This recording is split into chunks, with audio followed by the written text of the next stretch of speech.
ছেলেটি তার গার্লফ্রেন্ডকে না জানিয়ে একটি লাক্সারিয়াস গাড়ি কেনে এবং গাড়ির চাবি একটি সস্তা কাগজের স্টার ভর্তি বয়মের ভেতরে লুকিয়ে রাখে। এই জারটি তাকে জন্মদিনে উপহার দেয়। তার লোভী গার্লফ্রেন্ড বক্সটি খুলতেই তার চেহারা ফ্যাকাশে হয়ে যায়। কাগজের স্টারের জার দেখে সে এতটাই রাগান্বিত হয় যে এটার ছবি তুলে সে তার বান্ধবীদেরকে পাঠায়। 7 বছর সম্পর্কের পর এই আবর্জনা সে আমাকে দিয়েছে। তার বান্ধবীরা হাসতে থাকে এবং বলে, তোমার বয়ফ্রেন্ড কত সস্তা, এরকম গিফট তো কোনো বাচ্চাও দেয় না। সে যতবারই এটাকে দেখে ততবারই তার রাগ বাড়তে থাকে। এদিকে তার বয়ফ্রেন্ড কিছু বুঝতে পারে না এবং তাড়াতাড়ি গাড়ি চালাতে থাকে যেন সামনের ট্রাকটাকে ধরতে পারে। ওই ট্রাকের মধ্যেই ওই লাক্সারিয়াস গাড়িটি ছিল যেটা তার আসল উপহার। সে খুশি ছিল, সে ভাবছিল সে তাড়াতাড়ি তাকে প্রপোজ করবে, কিন্তু সে জানতো না কয়েক মিনিটের মধ্যেই সব বদলে যাবে। তখনই মেয়েটি পাশ দিয়ে যাওয়া একটা লাক্সারিয়াস গাড়ি দেখে এবং সেটাও একটি গিফট ছিল যার ছবি তুলে সে বান্ধবীদেরকে পাঠায়। সে বলে, দেখো কত চমৎকার গিফট, আর আমারটা তো দেখানোর যোগ্য না।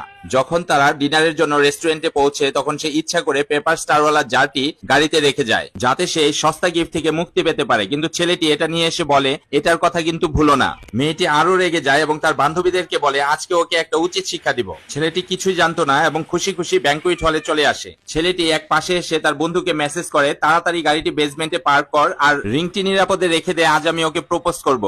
ছেলেটি যখন তাদের ভবিষ্যতের স্বপ্ন দেখছিল তখন তার গার্লফ্রেন্ডের তাকে ছোট করার প্ল্যান চলছিল। সে তার বান্ধবীদের গিফটগুলো একটা একটা করে খুলছিল, সবই দামি ছিল, এমনকি সেটার মধ্যে স্বর্ণও ছিল।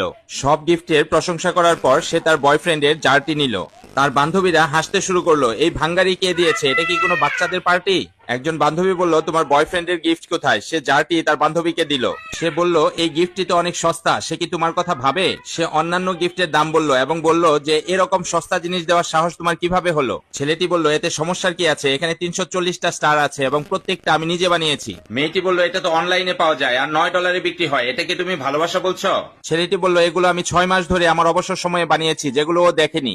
একজন বান্ধবী বলে উঠলো, এসব বাচ্চাদের মতো কথা বন্ধ করো আর ওকে ইমোশনাল ব্ল্যাকমেল করা বন্ধ করো। অন্য মেয়েরাও বলল, এসব মিষ্টি কথা বন্ধ করো, আজকালকার মেয়েরা এগুলোতে পটে না। ছেলেটি বলল, আমরা 7 বছর যাবত একসাথে আছি, কলেজ থেকে নিয়ে আজ পর্যন্ত, এখন কি আমি আমার ফিলিংস এর কথাও বলতে পারবো না? একজন বান্ধবী বলল, যে ফিলিংস এর কথা বলা মানে এই না যে টাকা খরচ করতে পারবে না, 7 বছর হয়ে গেছে এখনো একটা ভালো উপহারও দিতে পারলে না। ছেলেটি অল্প একটু হাসলো এবং বলল, তুমিও কি তাই মনে করো? মেয়েটি বলল যে হ্যাঁ, 7 বছর হয়ে গেল আর আমি কি পেলাম, মাত্র এই জার। এটা শুনলে সবাই হাসবে। ছেলেটি আস্তে আস্তে কাছে আসলো এবং বলল, এই 340টা স্টার আমি তখন বানিয়েছি যখন আমি 1 মিনিট সময় খালি পেয়েছি, এর মধ্যে আমার 7 বছরের ফিলিংস লুকিয়ে আছে। মেয়েটি জারটি উঠালো এবং জোরে মেঝের উপর ফেলে দিল। তোমার ভালোবাসা সস্তা, এতে আমার ঘৃণা হয়। জার ভাঙার সাথে সাথেই পেপার স্টারের ভেতর থেকে একটি পোর্শের চাবি বেরিয়ে আসে। দর্শক, যার চোখ শুধু দামি জিনিসের মূল্য খুঁজে সে কখনো প্রকৃত ভালোবাসা চিনতে পারে না। আজকের ভিডিওটি কেমন লেগেছে অবশ্যই কমেন্টে জানাবেন, আর ভালো লাগলে লাইক, কমেন্ট এবং শেয়ার